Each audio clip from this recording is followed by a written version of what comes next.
Salam əziz həmkarlar. Biz bugün öyrənirik sosial-emosional öyrənmə. Başlıq hərflərini götürsək, sosial, yəni S, emosional E, öyrənmə Ö, yəni SEO. Gəlin görək SEO nədir? SEO təhsilin, fərdin inkişafının ayrılmaz hissəsidir. Həm gənclər, həm də yaşlılar istifadə edir.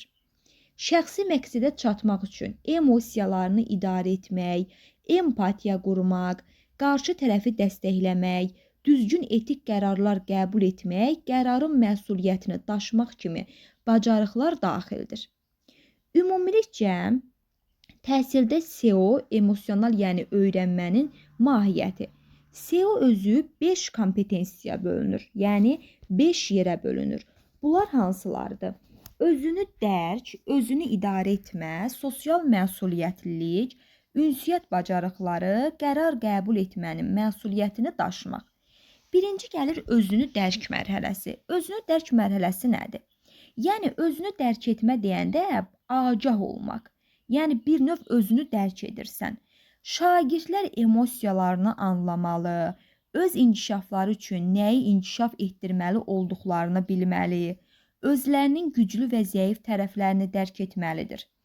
Əsasən, özünü dərk etmə mərhələsində öz emosiyalarını və dəyərlərini, eləcə də güclü tərəflərini, çətinliklərini dərk etməlidir. Özünü dərk etmə mərhələsi bilik olaraq metakognitiv bilik, idrak taksonomiyasından dəyərləndirmə mərhələsi, emosional taksonomiyasında təşkil etmə mərhələsidir. Yəni, bu özünü dərk etmə mərhələsinə biz metakognitiv bilikdə, dəyərləndirmə mərhələsində, bir də təşkil etmə mərhələsində rastlaşacağıq. Deməli, özünü dərk nə oldu? Öz emosiyalarını, dəyərlərini, güclü tərəflərini, çətin tərəflərini dərk etdilər. Bir növ agah olmaq deməkdir.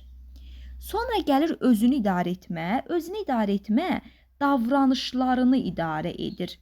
Yəni, şagirdlər davranışlarını, emosiyalarını idarə edə bilmək üçün müəyyən strategiyalar müəyyənləşdirirlər, qarşılarına məqsəd qoyurlar, məqsədə çatmaq üçün qarşılarına çıxan problemin necə həll etməli olacaqlarını bilirlər.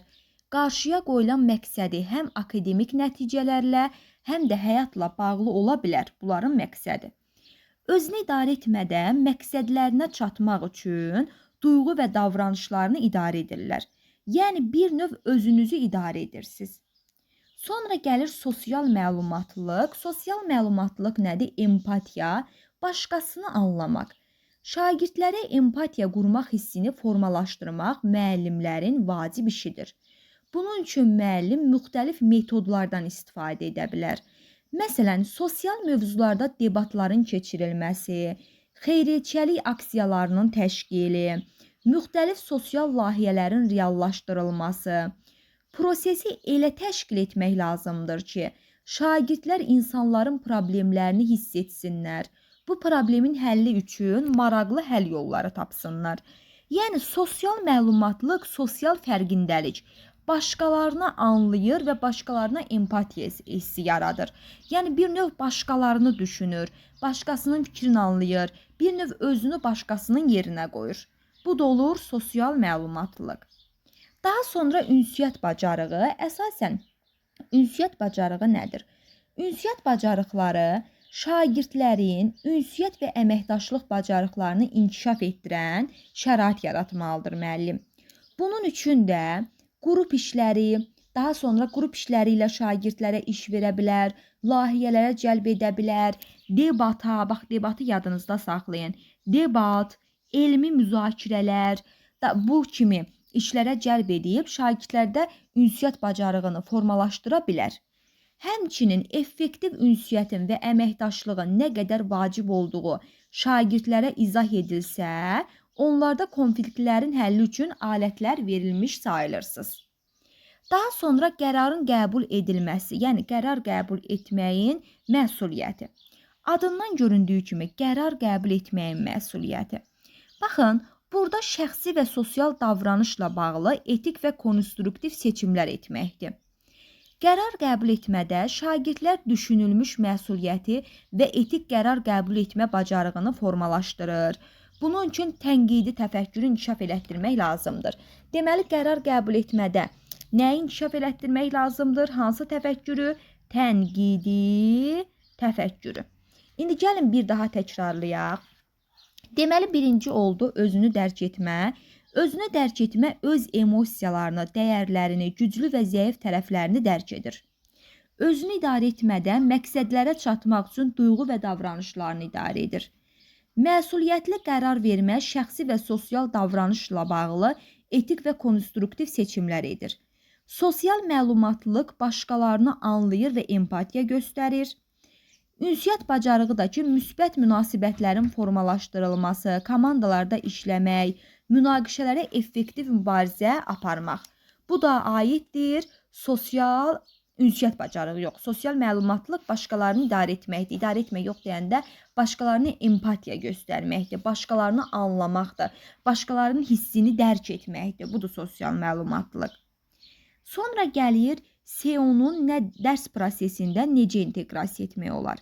Ümumilikcə SEO-nu daha çox ədəbiyyat, tarix dərslərində, təbiət fənlərində inteqrasiya etmək olar. Yəni digər fənlərə də inteqrasiya edə bilərik, amma ədəbiyyat, tarix, təbiət fənləri üstünlük təşkil edir. SEO-da inteqrasiya etmək üçün şagirdlərə aydın təlimatlar vermək lazımdır. Sinifdə pozitivlik mədəniyyəti yaratmaq lazımdır. Şagirdlərə aydın təlimatlar verin nə deməkdir? Həyatdan götürülmüş situasiyalar üzərində qurulmuş simulyasiyalarda. Simulyasiya nə idi?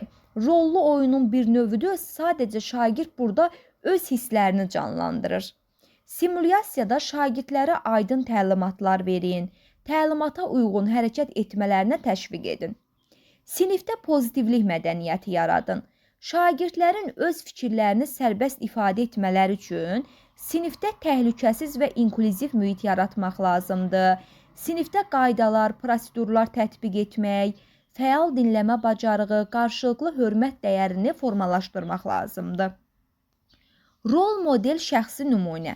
Müəllim sinifdə özünü dərk etmə, konfliktləri, stresi idarə etmək bacarıqları, şagirdlərlə, həmkarları ilə pozitiv ünsiyyət nümayiş etdirməlidir. Yəni, 100 eşitməkdənsə bir görmək faydalıdır deyimi burada öz əksini tapır. Valideynləri prosesə cəlb edin.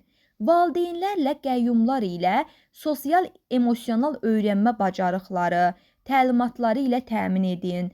Bu bacarıqların formalaşdırılması və inkişafı üçün onların evdə nəyə necə diqqət yetirməli olduğu ilə valideynləri məlumatlandırın, resurslarla təmin edin. Şagirdləri məktəbdən kənar fəaliyyətlərə cəlb edin.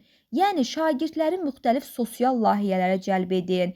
Başqa məktəblərlə, şagird cəmiyyəti ilə əməkdaşlıq etməyə yönəldin. Bütün bunlar şagirdlərin gələcək həyatlarını, karyeraları üçün nə qədər vacib olduğunu nümayiş edir. Daha sonra SEO-nun şagird nailiyyətinə necə təsir edir? Ümumilikcə SEO şagird nailiyyətində akademik nailiyyəti yüksəldir, davranışların idarə olunmasına kömək edir, şagirdləri gələcək həyata hazırlayır. Akademik nailiyyət nədir? Baxın, ümumilikcə müəllim sinifdə motivasiyanı yüksək tutmalıdır. Sinifdə pozitiv mühit yaratmalıdır ki, şagirdin akademik nailiyyətləri yüksəlsin. Davranışın idarə olunması. Şagirdlər konfliktləri həll etməlidir, etik qərar vermə kimi bacarıqları formalaşdırmalıdır. Onların davranışlarını düzgün idarə etmələrinə müəllim köməklik göstərməlidir və şagirdləri həyata hazırlayır.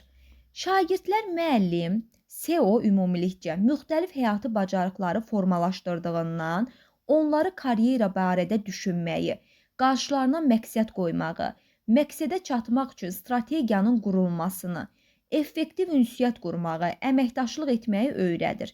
Gələcək həyatlarında cəmiyyətin də yer tutmalarına kömək edir. Dərsimiz bu qədər.